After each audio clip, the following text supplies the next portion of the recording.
নমস্কাৰ Assamese health tips চেনেলটোলৈ আপোনালোকক আদৰণি জনাইছোঁ। জিকা আমাৰ স্বাস্থ্যৰ পক্ষে বহু উপকাৰী, এই কথা হয়তো সকলোৱে জানে। আজি জিকাৰ উপকাৰিতাৰ বিষয়ে কিছু কথা ক'ম।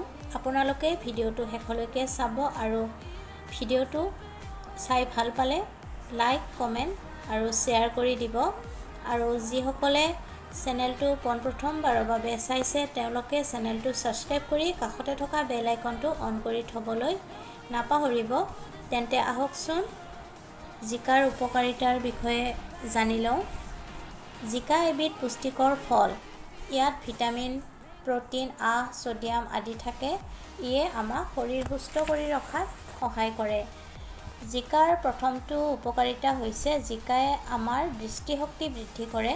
জিকাত প্ৰচুৰ পৰিমাণে ভিটামিন এ আৰু বিটা কেৰাটিন থকাৰ বাবে দৃষ্টিশক্তিত অৰিহণা যোগায়। ২ নম্বৰটো উপকাৰিতা হৈছে কষ্ঠকাঠিন্যতা দূৰ কৰে। সেইকাৰণে প্ৰচুৰ পৰিমাণে আমি জিকা খাব লাগে। আৰু ৩ নম্বৰ উপকাৰিতাটো হৈছে লিভাৰ সুস্থ কৰি ৰখাত জিকাই যথেষ্ট পৰিমাণে অৰিহণা যোগায়। ৪ নম্বৰ উপকাৰিতাটো হৈছে ওজন হ্ৰাস কৰাত সহায় কৰে। গতিকে যিসকল শকত ব্যক্তি তেওঁলোকে জিকা প্ৰচুৰ পৰিমাণে খাব লাগে। যিসকল লোকৰ ডায়েবেটিছ আছে তেওঁলোকেও জিকা প্ৰচুৰ পৰিমাণে খাব লাগে। জিকা বহু উপকাৰী হয়। ৰক্তহীনতাত যিসকল লোকে ভুগি আছে তেওঁলোকে জিকা প্ৰচুৰ পৰিমাণে খাব পাৰে। ছালৰ সতেজতা বৃদ্ধিটো জিকাই সহায় কৰে।